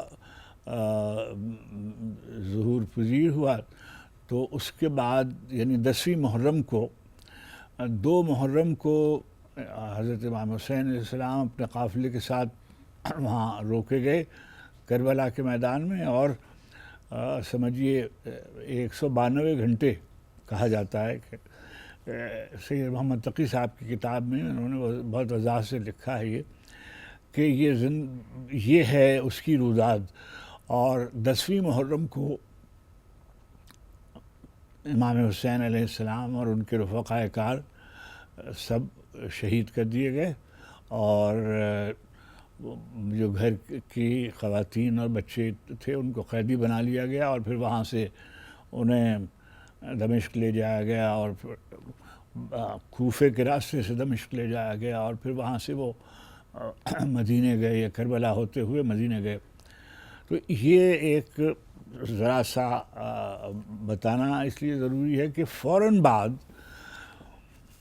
جب یہ خبر عام ہونے لگی کہ امام کو شہید کر دیا گیا ہے، اور وہاں اور عمر سعد اور عبید اللہ ابن زیاد نے یہ کام کیا، تو پہلا جو شاعر ملتا ہے کتابوں میں وہ عبید اللہ ابن حر جعفی، ایک کوفی شاعر ہیں جو پہلے یعنی تھے تو وہ امام کی طرف مگر بزدلی میں شامل نہیں ہوئے تھے، لیکن بعد میں وہ آئے اور آ کر پہلا مرثیہ انہوں نے لکھا. تو کتابوں میں امام شہرستانی وغیرہ نے ان کا تذکرہ کیا ہے، ان کے مرثیے کے بند ملتے ہیں. اس کے بعد عربی میں ظاہر ہے کہ حجاز مقدس میں یہ واقعہ ہوا تھا، تو حجاز کے جو شعراء تھے انہوں نے اس کو، خاندان رسالت کے لوگوں نے اس کے بین لکھے اور سنانیاں لکھی، روایتاً پڑھی جاتی ہیں وہ. مگر جو شاعر تھا فرزدق، اس نے امام زین العابدین کے زمانے میں ایک بہت معرکۃ العراء قصیدہ تو کہا ہی، مگر نوحے کی طرز پر رسائیہ بھی ان کا کلام ملتا ہے. فرزدق کے بعد ایک بہت بڑا نام ہے، ان کا نام ہے کمیت اسدی. کمیت اسدی، اسماعیل حمیری، یہ دو بہت بڑے شاعر ہیں، اور ہاشمیات کے نام سے انہوں نے بہت سے مرثیے لکھے. عربوں میں جو عربی زبان میں جو مرثیے لکھے جاتے تھے ان کے لیے قصیدے کا لفظ استعمال ہوتا تھا، صحیح، کہ نظم جس کو ہم لوگ کہتے ہیں. صحیح. تو ان لوگوں نے لکھے، اور اس کا ایک سب سے بڑا جو واقعہ ہے وہ یہ کہ جب امام کے سامنے آپ کربلا کے واقعات کو پڑھیں گے، تو جیسے امام زین العابدین کے سامنے کوئی پڑھے، امام یا شہاب الدین زہری نے ایک دفعہ مجلس پڑھی امام زین العابدین کے سامنے، تو آپ نے گریہ فرمایا، تو اہل مجلس کا کیا حال ہوتا ہوگا. اور پھر یہ جب سید حمیری اور کمیت اسدی، امام محمد باقر اور امام جعفر صادق کے سامنے، اور جو سب سے شاید میرے ممکن ہے کہ اور بھی ہو، میں زیادہ نہیں وصوف سے کہہ سکتا، بہبیر خزائی ایک بزرگ تھے جو امام علی رضا علیہ السلام کے شاعر تھے، ان کے زمانے میں رہے، اور ان کا میری سعادت ہے، میرے پاس ان کا عربی کا بھی اور جو فارسی میں ترجمہ ہوا ہے وہ کلام بھی ہے. پھر ایران سے فارسی میں منتقل ہوا، اور یہاں تمام ہی بڑے شعراء نے ایران میں فارسی میں لکھا، روزکی اور فردوسی اور حافظ اور سعدی وغیرہ. مگر جو سب سے بڑا نام شاید بر صغیر میں خاص طور پر وہ ہے محتشم کاشانی. بازین چے شورش است کہ در خلق عالم است، بازین چے نو ہو چے ازا ہو چے ماتم. بہت ہی مشہور 12 بند کہلاتا ہے، ترکیب بند ہے. صحیح. اسی زمانے میں محسن کاشانی ایک بزرگ تھے، انہوں نے پھر مقبل ایک بہت بڑے مرثیہ نگار شاعر ہیں، انہوں نے بہت مرثیے لکھے. اور یعنی یہ جو ہم سنتے ہیں نا کہ فنا کے حال کا مرثیہ، ان کے حال کا مرثیہ، اس طریقے سے انہوں نے اسی زمانے میں ایران میں ایک کتاب میر حسین واعظ کاشفی تھے، ان کی ایک کتاب آئی روضۃ الشہداء. صحیح. انہوں نے اس میں تمام شہادت کے واقعات لکھ کر مجلسوں کے طرز پر اس کو یکجا کر دیا، تو اب وہ مجلسوں میں پڑھی جانے لگی. بعد میں یہاں ابھی تک یہاں بہت ایران میں بہت لکھا جاتا ہے. ہمارے زمانے میں قیصر امین پور اور محمد حسن حسینی، شہریار، بہت ان لوگوں نے شعر لکھا. مگر اب میں ایک بات آپ سے گزارش کروں کہ اردو کا یہ امتیاز ہے کہ اردو کے آغاز سے لے کر، یعنی قلی قطب شاہ سے لے کر اور آج تک ہمیشہ حمد اور نعت اور منقبت اور مرثیہ لکھا جاتا رہا ہے، اور تواتر سے لکھا جاتا رہا ہے. اور بحیثیت ژانر کے، جسے صنف کہتے ہیں، صنف کے اعتبار سے یہ صرف اردو میں نافذ ہوئی. ہمارے یہاں پاکستان کے علاقے میں 2 بہت بڑے مرثیہ نگار شاعر ہیں جن کو یعنی اگر آپ یہ کہیں کہ آفاقی سطح پر ان کی شاعری بھی مشہور ہے. سید ثابت علی شاہ سندھ کے ایک شاعر تھے جو میر انیس کے آلموسٹ کانٹمپریری تھے، اور نہایت اعلیٰ درجے کے مرثیے انہوں نے لکھے. اور ہمارے شاہ سائیں عبداللطیف بھٹائی، ان کا ایک سر ہے وہ کدارو کہلاتا ہے، تو وہ بھی امام کی شہادت کے واقعے سے متاثر ہے. پھر ہمارے ہاں جیسے جیسے اردو شاعری بڑھتی گئی، سب نے کچھ نہ کچھ منقبت، نعت، سودا، میر، ان کے بعد والوں نے، اور سوز. مگر جو سلسلہ بڑھا وہ بڑھا خلیق اور مستحسن خلیق اور مرزا ضمیر کے استاد میر ضمیر، یہ 2 بزرگ ہیں جنہوں نے مرثیے کی. یہ جو آپ مسدس میں مرثیہ سنتے ہیں، اس کے بارے میں انہوں نے اس پر زور دیا. اور انہوں نے پہلے کیا ہوتا تھا میاں کہ پہلے مرثیہ خواں ہوتے تھے بس، یعنی مرثیے ان کو کہیں سے مل گئے اور وہ اس کو پڑھ دیتے تھے منبر پر آ کر. لیکن یہ بہت بعد میں شروع ہوا, یعنی ان بزرگوں نے شروع کیا کہ یہ خود مرثیہ کہتے بھی تھے, یعنی لکھتے بھی تھے اور لوگوں تک پہنچاتے بھی, پڑھتے بھی تھے. اور اس کے بعد جب ان کے دونوں کو شاگرد آئے ہیں, یعنی میر انیس اعلیٰ مقام ہو, مرزا دبیر عالم, تو یہ تو دونوں سمجھیے آفتاب و ماہتاب ہیں اردو مرثیے کے.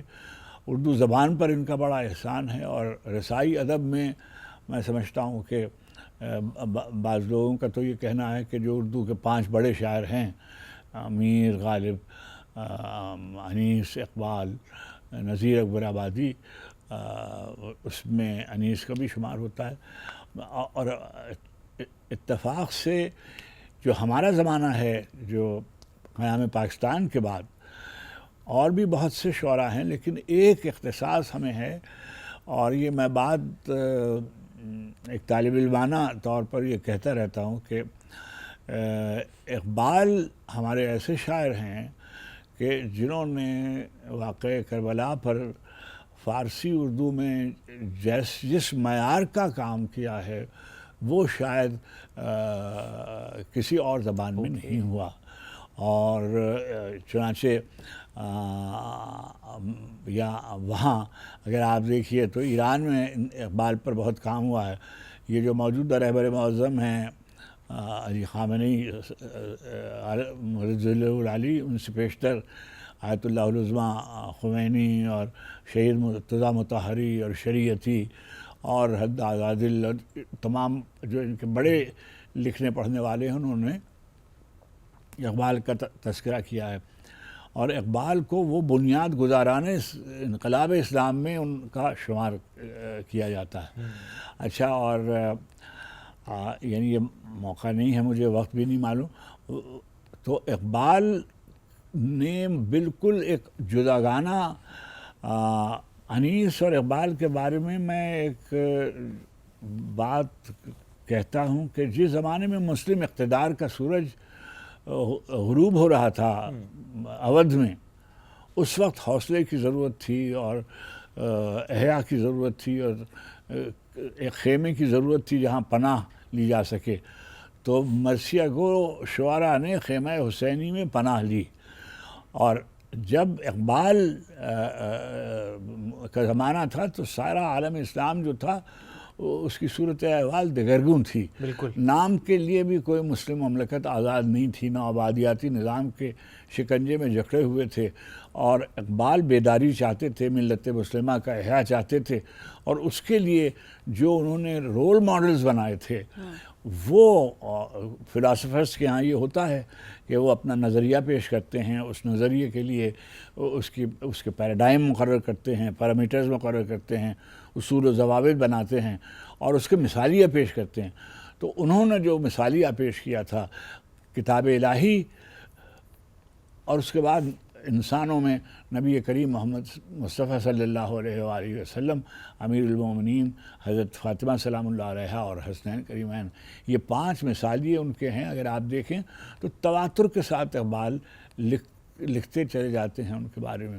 اور ہمارے زمانے میں جو زمانے میں, یعنی آپ کے زمانے سے پہلے, جی پاکستان میں بڑے شاعر مرثیے کے ہوئے. سید علی رضا صاحب, نسیم امروہوی, جوش ملیح آبادی, صبا اکبر آبادی, وحید الحسن ہاشمی, ڈاکٹر صفدر حسین, سیف زلفی, محسن نقوی, کرار حسین صاحب, شاہد نقوی صاحب, زیبا رودولوی صاحب, یاور عباس صاحب.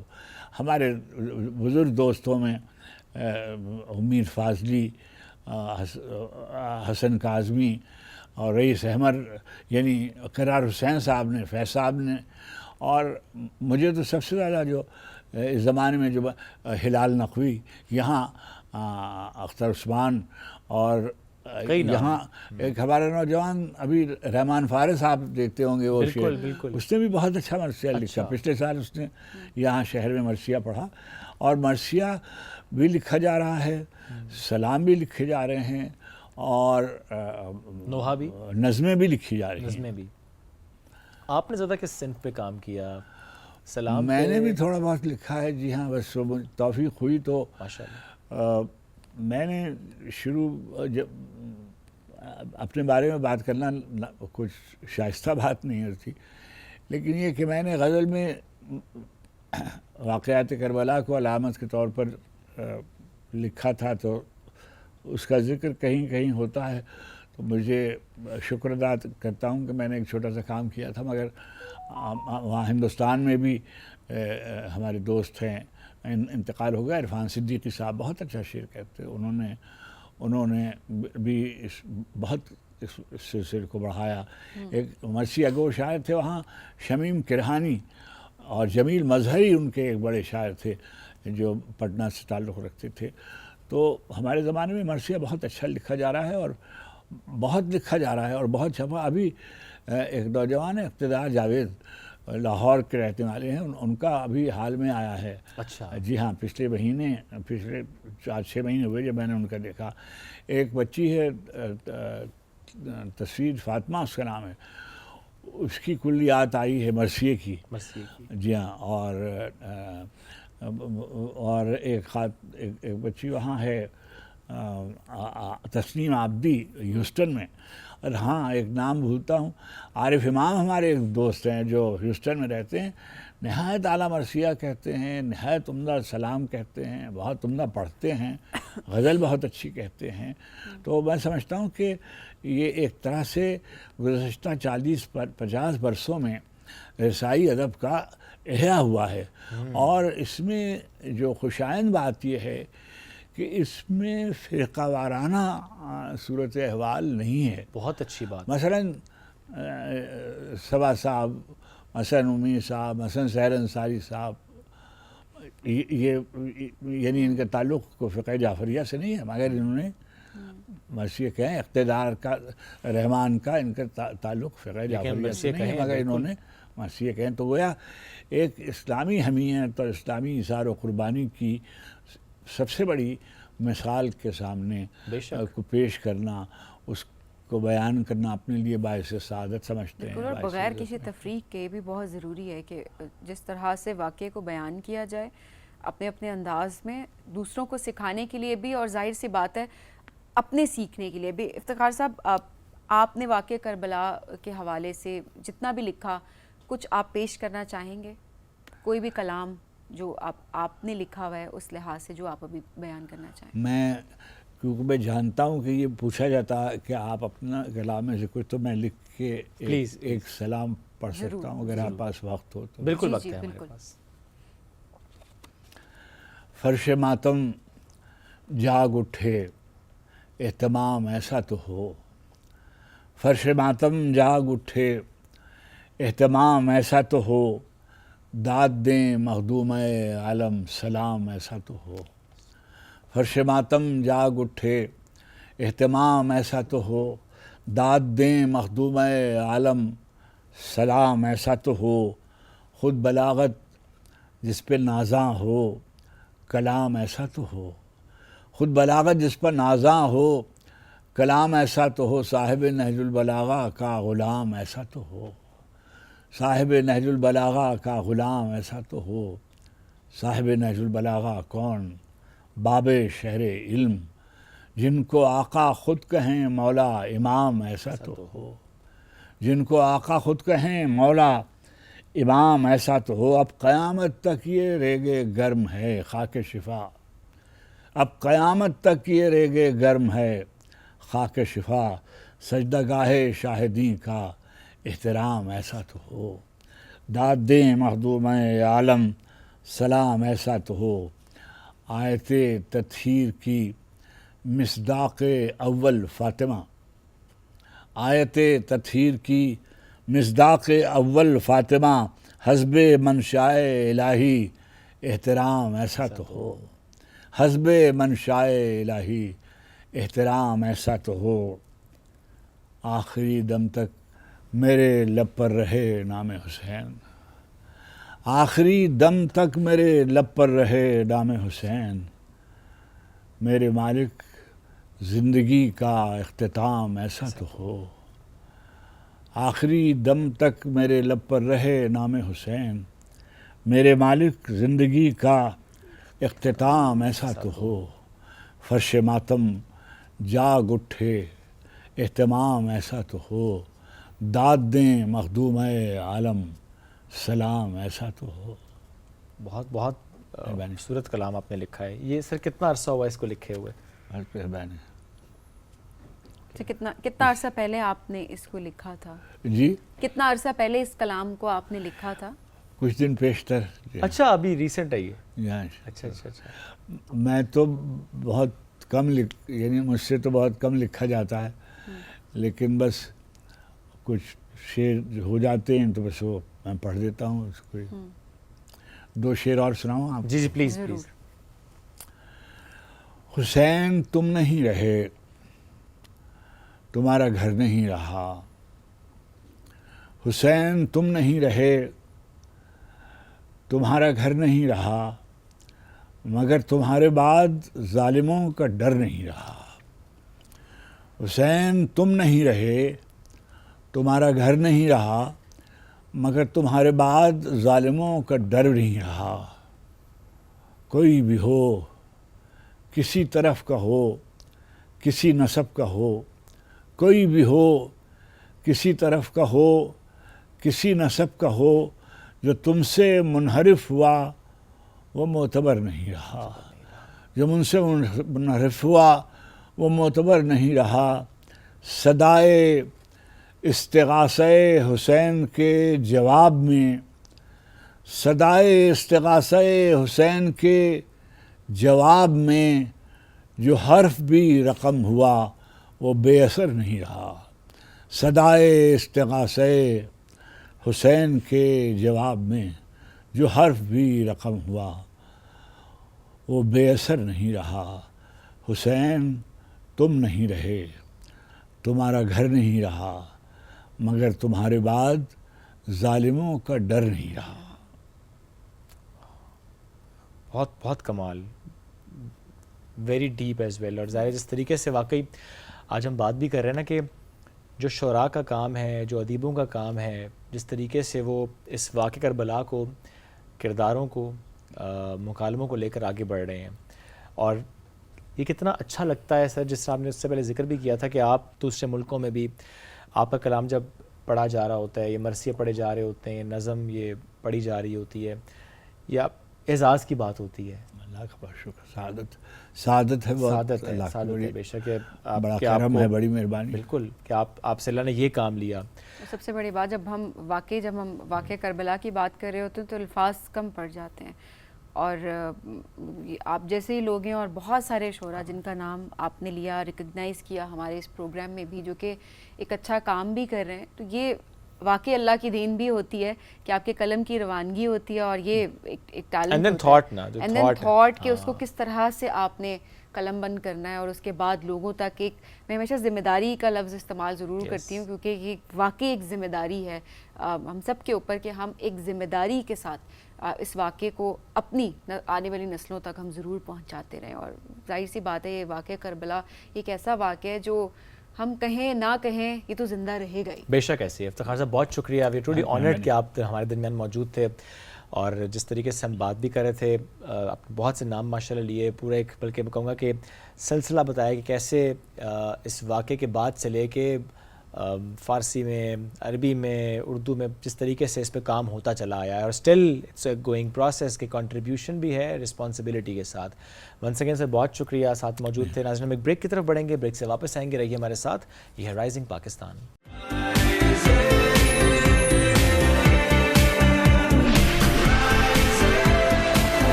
Welcome back. رائزنگ پاکستان میں ایک بار پھر کہتے ہیں خوش آمدید. محرم کی مناسبت سے جو ہمارے یہ پروگرامز ہو رہے ہیں، جس میں ہم واقعہ کربلا کی بات بھی کر رہے ہیں، مکالمے کا ذکر بھی ہوتا ہے، واقعات بھی یہاں پہ ہم اس پر ذکر کر رہے ہوتے ہیں، جو میسج اس سے آج تک ہم لوگ حاصل کر رہے ہیں، پوری دنیا جو حاصل کر رہے ہیں اس پہ بات بھی کر رہے ہوتے ہیں.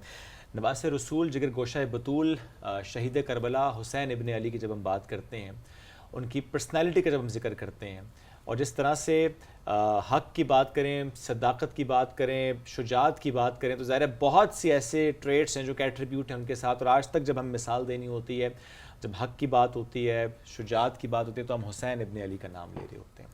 سو آج اس پروگرام میں چونکہ ہم نے پہلے بھی کچھ ذکر کیا واقعہ کربلا کا اور اس کے میسج کا، اور ابھی بھی ہم اس کو کنٹینیو کریں گے. اور اب جب پروگرام میں شخصیت ہمیں جوائن کر چکے ہیں، چیئرمین ہیں اسلامی نظریاتی کونسل کے ڈاکٹر علامہ راغب نعیمی صاحب، ان سے ہم اس پر گفتگو کریں گے. ان کو ویلکم بھی کرتے ہیں. سر السلام علیکم، کیسے ہیں آپ؟ وعلیکم السلام ورحمۃ اللہ وبرکاتہ. علامہ صاحب بہت شکریہ آپ کے وقت کا اور آج کے دن کی مناسبت سے، چونکہ ہم ٹرانسمیشن کر بھی رہے ہیں. ہم تھوڑا سا شہادت کے فلسفے پر، چونکہ پہلے بھی کچھ باتیں ہم ضرور چاہیں گے کہ آپ اس پہ روشنی ڈالیں. فلسفہ شہادت، چونکہ جب بھی ہم شہادت کی بات کرتے ہیں جو پہلا واقعہ ہمارے ذہنوں میں آتا ہے وہ واقعہ کربلا ہی آتا ہے. بسم اللہ الرحمن الرحیم. دیکھیے، جو شہادت ہے بنیادی طور پہ اللہ رب العزت کے بارگاہ میں اس بات کی گواہی دینا ہے کہ میرے خالق و مالک، تیرے دین کی خاطر، تیرے نام کی خاطر اور تیرے پیغام کی خاطر میں اپنے خون کے بہنے کے ساتھ یہ گواہی دے رہا ہوں کہ میں نے اس کے لیے اپنی جان کا نذرانہ بھی پیش کر دیا. شہادت تو حضرت سمیہ کے خون سے اس کی جو تاریخ ہے وہ لکھی گئی، اور نبی کریم صلی اللہ علیہ وآلہ وسلم کے وہ صحابہ کرام جنہوں نے آپ سرور کائنات صلی اللہ علیہ وآلہ وسلم پر مکہ کے دور میں ایمان لے کر آئے اور انہوں نے تکالیف برداشت کی، اور پھر ان تکالیف کو سہتے ہوئے انہوں نے اپنی جان آفرین کے سپرد کر دی. تو یہ شہادت کی تاریخ تو وہاں سے شروع ہوتی ہے. بے شک. اور اس شہادت کی تاریخ کو جب آپ آگے لے کے جانا چاہیں تو پھر غزوہ بدر کے شہداء بھی ہمارے سامنے ہیں. حضرت حمزہ رضی اللہ تعالیٰ عنہ کی شہادت ہے. حضرت غزوہ احد میں شہادت ہمارے سامنے ہے. اس کے بعد پھر آگے چلیے مختلف مواقعوں کے اوپر غزوہ حنین میں مسلمانوں کی شہادتیں ہمارے سامنے موجود ہیں. تو یہ ایک داستان ہے، اور اس داستان کا جو سنہری باب ہے وہ حضرت امام حسین رضی اللہ تعالی عنہ کی شہادت پر منتج ہوتا ہوا نظر آتا ہے، یا اس کا جو اختتامیہ آپ کہہ لیجئے وہ ہمیں شہادت امام حسین کی صورت میں نظر آتا ہے. اس شہادت کے کئی پہلو ہمارے سامنے موجود ہیں. عمومی طور پہ ہم یہ تصور کرتے ہیں کہ جتنی بھی نعمتیں ہیں یہ پہلے دامن محمدی صلی اللہ علیہ وآلہ وسلم کے ساتھ متصل ہوئیں اور اس کے بعد پھر آگے امت میں تقسیم ہوئی. شہادت بھی ایک نعمت ہے، لیکن اللہ تعالیٰ کا یہ وعدہ ہے اپنے پیارے حبیب سے کہ اے حبیب، جب تک آپ اس زمین کے اوپر ہیں کوئی آپ کو گزند نہیں پہنچا پائے گا. تو پھر یہ سوال پیدا ہوتا ہے کہ شہادت جس کی خود نبی کریم صلی اللہ علیہ وآلہ وسلم نے تمنا کی، آپ سرور کائنات صلی اللہ علیہ وآلہ وسلم کو شہادت کی اس نعمت کے ساتھ متصف نہیں کیا گیا، لیکن آپ صلی اللہ علیہ وآلہ وسلم تک تمام نعمتیں پہنچی اور آگے منتقل ہوئیں. تو یہ شہادت کہاں پہ رہ گئی؟ علماء اس کا جواب دیتے ہوئے نظر آتے ہیں کہ شہادت کی ظاہری اور باطنی دو اقسام ہوتی ہیں، اور ان اقسام میں سے ایک کا تعلق جس کا تعلق ظاہری ہے، جس میں آپ سرور کائنات صلی اللہ علیہ وآلہ وسلم کا غزوہ احد میں آپ کے وجود کو نقصان پہنچنا، آپ کے رخسار پہ زخم آنا، آپ کے دانت کا ٹوٹنا، یہ تمام کے تمام اس کے مختلف مظاہر ہیں جو آپ صلی اللہ علیہ وآلہ وسلم تک پہنچے، لیکن وہ مظاہر ایسے نہیں ہیں کہ جس کے نتیجے میں ظاہری طور پہ بھی شہادت ہو. دیکھیے، آم کا ایک درخت ہے، اس آم کے درخت کے اوپر جب پھل لگتا ہے تو ہم کہتے ہیں کہ یہ آم کا پھل ہے، یعنی اس درخت کا جو نام ہے اس پھل کو اس نام سے تعبیر کیا جاتا ہے. ایسے ہی نبی کریم صلی اللہ علیہ وآلہ وسلم کی جو آگے نسل کا سلسلہ ہے وہ حضرت فاطمہ الزہرا رضی اللہ تعالی عنہ سے چلتا ہے، اور وہ جو درخت نبوت ہے اس کے جو آگے ہمیں پھل نظر آتے ہیں وہ حضرت امام حسن اور حضرت امام حسین کی صورت میں نظر آتے ہیں۔ حضرت امام حسن رضی اللہ تعالی عنہ کی شہادت زہر خوانی سے ہوئی، باطنی طور پہ شہادت کا سبب پایا گیا، اور حضرت امام حسین کی شہادت ظاہری طور پہ میدان جنگ میں ہوئی۔ یہ دونوں کے دونوں نبی کریم صلی اللہ علیہ وآلہ وسلم کے اس خانوادے کے پھول قرار پائے تھے، اور یہ دونوں کے دونوں نبی کریم صلی اللہ علیہ وآلہ وسلم کے فرمان کے مطابق جنت کے سرداروں میں سے سردار ہیں۔ تو ان دونوں کی ظاہری اور باطنی شہادت تصور کی جاتی ہے کہ یہ نبی کریم صلی اللہ علیہ وآلہ وسلم کے ساتھ اس کو ریلیٹ کیا جاتا ہے کہ ان کی شہادت گویا نبی کریم صلی اللہ علیہ وآلہ وسلم کو ملنے والی شہادت کی وہ نعمت ہے۔ ایک پہلو تو شہادت کا یہ ہے۔ شہادت کا دوسرا پہلو جو ہمارے سامنے آتا ہے کہ ایک لفظ اصطلاح میں استعمال کیا جاتا ہے عزیمت کا، اور اس کے مد مقابل ہے رخصت۔ رخصت کا معنی یہ ہے کہ جب تکالیف ہوں تو آپ کو شریعت کی طرف سے اجازت ہے کہ آپ تکلیف کے مطابق اپنے لیے کوئی ایک ایسا راستہ متعین کر لیں، اختیار کر لیں جس کے ذریعے سے آپ اپنی جان کو بچا لینے میں کامیاب ہو جائیں۔ جبکہ عزیمت کا معنی یہ ہے کہ آپ سٹک ٹو ہو جائیں اپنے نصب العین کی طرف، اپنے مقصد کی طرف، اور پھر اس بات کی پرواہ بھی نہ کریں کہ مجھے یا میرے خاندان کو کس قسم کا مالی نقصان پہنچ سکتا ہے، جسمانی نقصان پہنچ سکتا ہے۔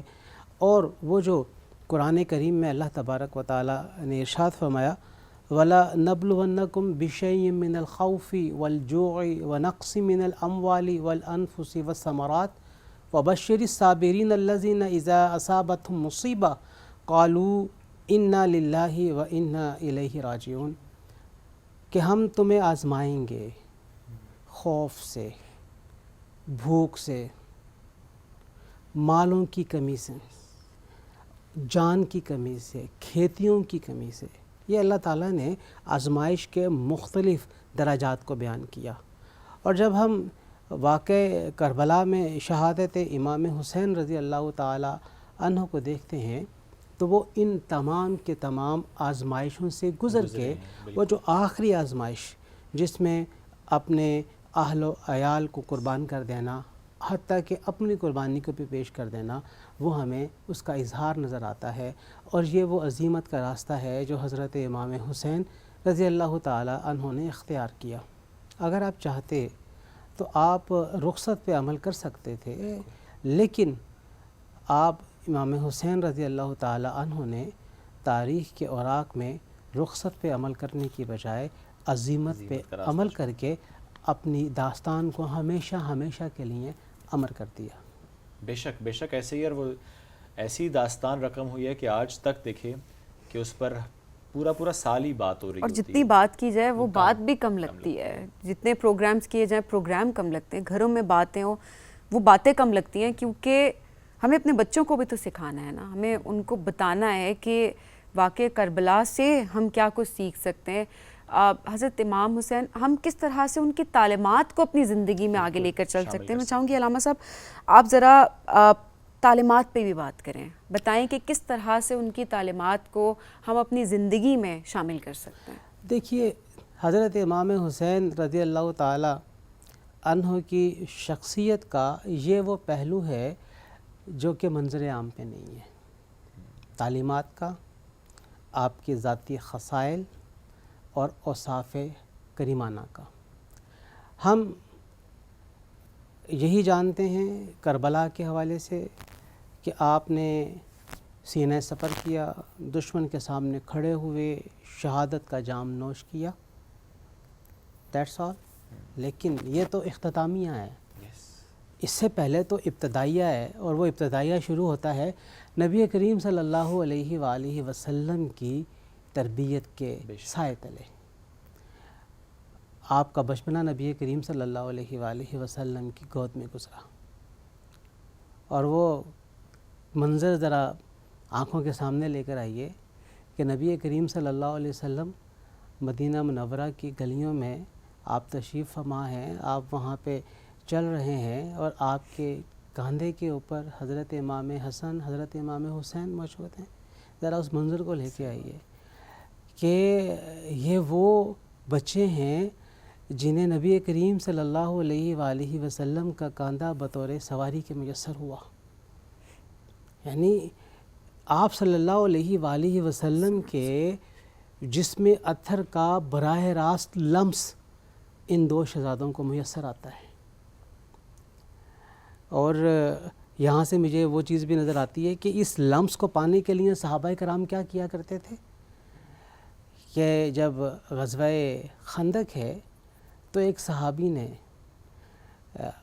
اپنے پیٹ سے کپڑا اٹھا کے دکھایا کہ یہ دیکھیں میں نے ایک پتھر باندھا ہوا. تو نبی کریم صلی اللہ علیہ وآلہ وسلم نے جب اپنے شکم اطہر سے پتھر وہ کپڑا اٹھایا تو دیکھا صحابہ کرام نے کہ دو پتھر بندھے ہوئے ہیں. اور پھر صحابہ کرام میں سے ایک صحابی نے آپ صلی اللہ علیہ وآلہ وسلم کے پشت مبارک پر بوسہ دینے کو اپنے لیے حرز جاں سمجھا. تو ایک اس لمس کو پانے کے لیے صحابہ کرام میں بڑی چاہت تھی. اور یہ حضرت امام حسن و حسین وہ تھے جو نبی کریم صلی اللہ علیہ وآلہ وسلم کے لمس سے براہ راست مستفید ہوتے تھے. بات میں کر رہا تھا تربیت کی. یہ تربیت ہمیں حضرت فاطمہ الزہرا رضی اللہ تعالی عنہ جو کہ آپ کی والدہ ہیں ان سے آگے ڈیلیگیٹ ہوتی ہوئی محسوس ہوتی ہے. اور اس کا اظہار یہ ہے کہ آپ کے پاس جو بھی مال آتا آپ اپنے نانا کی طرح غریب غربا فقراء کے اندر اسے خرچ کر دیتے. آپ نے 25 سے زائد بار پیادہ حج فرمایا. کہاں کوفہ ہے اور کہاں مکہ ہے. صحیح بات. اور ہزاروں میل کا یہ سفر ہے جو کہ آپ نے 25 سے زائد دفعہ پیدل طے کیا. آپ کے بارے میں مدینہ منورہ میں کسی نے پوچھا کہ مجھے حسین سے ملنا ہے، کہاں پائے جائیں گے؟ کہا گیا مسجد نبوی میں چلے جائیے، وہاں پر لوگوں کا ایک حلقہ لگا ہوا ہے. اس حلقے کے وسط میں جو وہاں پہ تشریف فرما ہیں وہ حضرت حسین ہیں. یعنی علم، ورع، تقوی، سخاوت اور پھر شجاعت، یہ سارے کے سارے اوصاف نبی کریم صلی اللہ علیہ وآلہ وسلم کی ذات گرامی میں موجود تھے. اس کا اظہاریہ حضرت امام حسین رضی اللہ تعالی عنہ کی شخصیت کے اندر بدرجہ اتم نظر آتا ہے. اور آپ کے پیروکاروں کو پکار کے یہ کہہ رہا ہے کہ صرف ایک شجاعت پہ ہی نہ مر جائیے، اس سے پہلے تقوی، ورع، علم اور راست بازی، یہ وہ اوصاف حمیدہ ہیں جو خود حضرت امام حسین کی ذات میں پنہاں ہیں، جنہیں آج بھی اجاگر کرنے کی ضرورت ہے کہ ان کے اوپر بھی ہمیں عمل پیرا ہونا ہے. یہ بہت امپورٹنٹ بات ہے کہ وہ تمام ہی اوصاف حمیدہ اس پر ہمیں عمل کرنے کی کوشش کرنی چاہیے. ذرا ہم کوشش کر سکتے ہیں، بڑے ہم خطا کار ہیں، بڑے گناہ گار ہیں. اور یہ بھی بڑا دوست آپ نے کہا کہ زیادہ فوکسڈ ہم شجاعت پر کرتے ہیں، وہ شاید اس لیے بھی کہ زیادہ واقعہ کربلا ایک بہت بڑا واقعہ ہے، ایک ایسا باب ہے اسلامی تاریخ کا. اب ایسے میں علامہ صاحب آج کے دور میں چونکہ زیادہ ضرورت ہو گئی ہے اس پر عمل کرنے کی، میں پھر اس پہ آؤں گا کہ ہمارے لیے بڑا آسان راستہ یہ لگتا ہے کہ جہاں پہ مشکل آتی ہے ہم جھک جاتے ہیں. جہاں پہ اپنا فائدہ ہمیں لینا ہوتا ہے وہاں پر ہم یہ نہیں دیکھتے کہ اچھا صحیح و غلط کیا ہے. ہم کچھ ایسا راستہ بھی چن لیتے ہیں جو کہ نہیں چننا چاہیے. اب ایسے میں حضرت امام حسین کی زندگی سے چونکہ جن اوصاف کا ذکر آپ نے بھی کیا، اور پھر اگین میں واقعہ کربلا کی بات کروں گا کیونکہ ظاہر دیٹس دا مین پوائنٹ کہ جس میں ہمیں یہ سیکھنے کو ملتا ہے کہ نو میٹر واٹ آپ نے صحیح راستے پر ہی چلنا ہوتا ہے. چاہے جتنا مرضی نقصان ہو جائے، ہو رہا ہو یا نظر آ رہا ہو، ڈرایا ہو، دھمکایا ہو، بہکایا ہو، کچھ بھی کہا ہو، کوئی بھی لالچ دی ہو، کوئی بھی بات کی گئی ہو، تب بھی آپ اپنے پرنسپل سے نہیں ہٹتے ہیں. And that is the main point جس پر ہم سب کو فوکس کرنے کی ضرورت ہے at this point of time. جی بالکل آپ کی بات وجہ ہے، ایسے ہی ہے. دیکھیے جب بھی ہم کسی بھی شخصیت کا تزکیہ کرتے ہیں تو وہ کوئی ایک چیپٹر یا کوئی ایک چیز کے اوپر ہم اس کو منتج نہیں کر لیتے ہیں، ہم اوورآل اس کا تجزیہ کرتے ہیں، اور اوورآل تجزیہ کرنے کے بعد اپنے لیے اسباق تلاش کرتے ہیں، اپنے لیے راہ عمل تلاش کرتے ہیں۔ حضرت امام حسین رضی اللہ تعالیٰ عنہ کی ذات بھی اسی طرح مختلف امور کے حوالے سے ہمیں اس زندگی میں بھی رہنمائی دیتے ہوئے نظر آتے ہیں۔ دیکھیے ایک چیز جو بڑی اہم ہے وہ ہے علم، بالکل، نالج۔ اچھا، ہمیں اس میں بھی بہت کیٹیگوریکلی امتیاز کرنا ہوگا کہ انفارمیشن اور ہوتی ہے اور نالج اور ہوتا ہے۔ کسی چیز کے بارے میں عمومی جانکاری ایک الگ چیز ہے اور گہرائی ایک الگ چیز ہے۔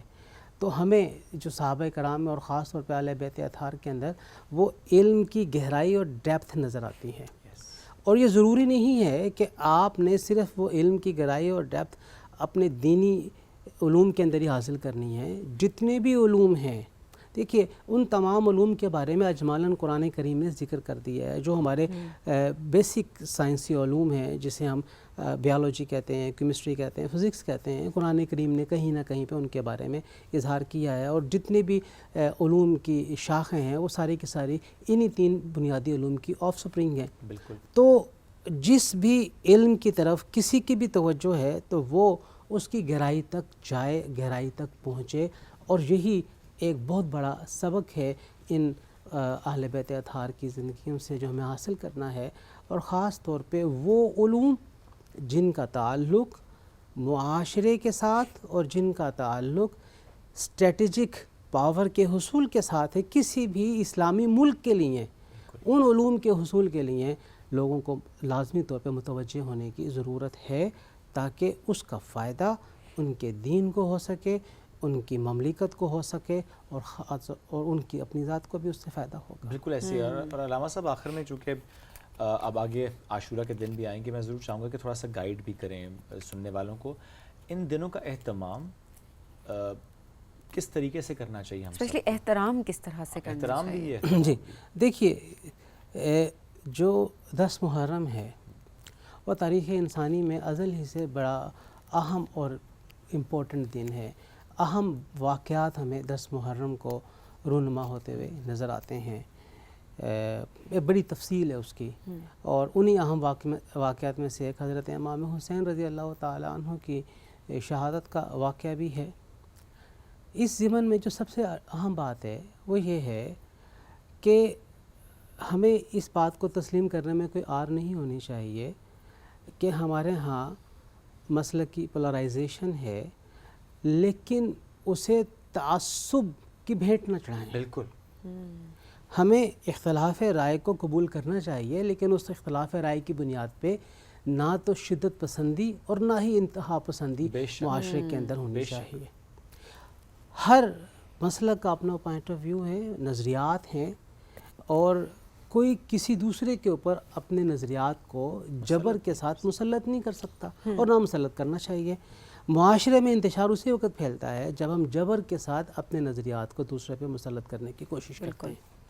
اور اخلاقی ضابطہ جس میں سب سے اہم چیز یہ ہے کہ آپ اپنے نظریے کو بیان کریں، آپ اپنے عقیدے کو ضرور بیان کریں، کوئی روک ٹوک نہیں ہے، لیکن آپ کے عقیدے کا یہ بیان دوسرے کے عقیدے کی تنقیص یا توہین پہ مشتمل نہیں ہونا چاہیے۔ آپ پازیٹیو انداز میں اپنی بات کریں، اپنی بات کر کے بات کو مکمل کر لیں۔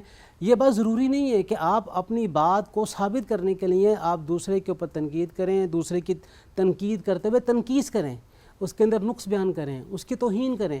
ہمارے معاشرے میں انتشار اسی وقت پھیلتا ہے جب ہم دوسرے مسالک کے مقدسات کی توہین کرتے ہوئے نظر آتے ہیں۔